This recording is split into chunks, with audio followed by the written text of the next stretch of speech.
കൂട്ടുകാരെ, welcome to buddies and foodies.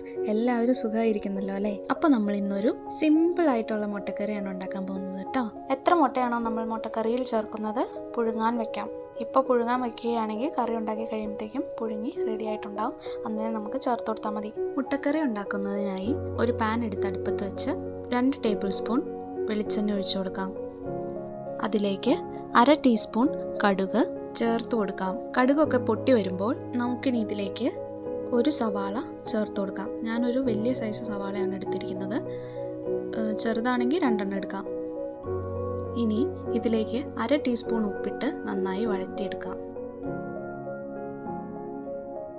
നന്നായി ഒന്ന് വഴണ്ടു വരുമ്പോഴേക്കും അതിലേക്ക് എടുത്തു വച്ചിരുന്ന കറിവേപ്പില ചേർത്ത് കൊടുക്കാം.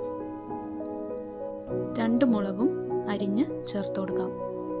ഇതുകൂടാതെ നമ്മൾ അരിഞ്ഞു വെച്ചിരുന്ന ഇഞ്ചി ചെറിയ കഷ്ണം അതും ചേർത്ത് കൊടുക്കാം. ഇനി ഇതെല്ലാം നല്ല രീതിക്ക് ഒന്ന് മിക്സ് ചെയ്ത് വഴറ്റിയെടുത്ത് കഴിയുമ്പോൾ നമ്മൾ മാറ്റി വെച്ചിരുന്ന ഒരു തക്കാളി അരിഞ്ഞത് ചേർത്ത് കൊടുക്കാം.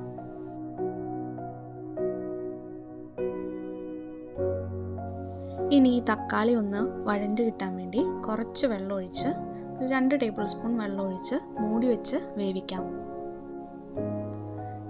ഇപ്പോൾ നമ്മുടെ തക്കാളിയൊക്കെ വഴഞ്ഞു വന്നിട്ടുണ്ട്.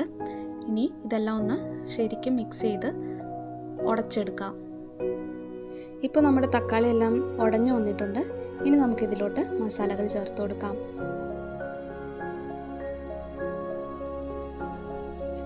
ഹാഫ് ടീസ്പൂൺ മഞ്ഞൾപ്പൊടി, ഹാഫ് ടീസ്പൂൺ മുളക് പൊടി, ഉപ്പൊന്ന് നോക്കിയിട്ട് ആവശ്യത്തിന്. ഞാനിവിടെ 1/2 ടീസ്പൂണാണ് ചേർക്കുന്നത്. ഇനി നമ്മൾ 2 ടീസ്പൂൺ ചിക്കൻ മസാലയാണ് ചേർക്കുന്നത്. നമുക്ക് വേണമെങ്കിൽ 1 ടീസ്പൂൺ ചിക്കൻ മസാലയും 1 ടീസ്പൂൺ മല്ലിപ്പൊടിയും ചേർക്കാവുന്നതേ ഉള്ളൂ. ഞാനിവിടെ മല്ലിപ്പൊടി ചേർത്തിട്ടില്ല.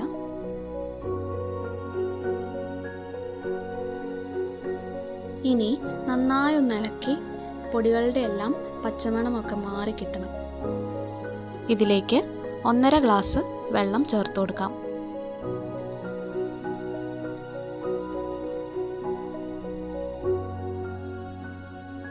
ഇനി നമുക്ക് 1 മിനിറ്റ് തിളയ്ക്കാൻ വെക്കാം.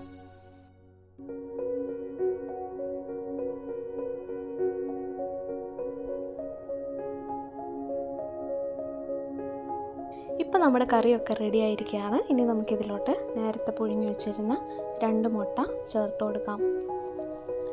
മുട്ട ചേർക്കുമ്പോൾ വരഞ്ഞിട്ട് വേണം ചേർത്ത് കൊടുക്കാൻ. അപ്പോഴാണ് ചാറിലുള്ള എരിവും പുളിയൊക്കെ മുട്ടയിൽ പിടിക്കുകയുള്ളൂ. ഇനി നന്നായി ഒന്ന് ഇളക്കി ഗ്യാസ് ഓഫ് ചെയ്യാം.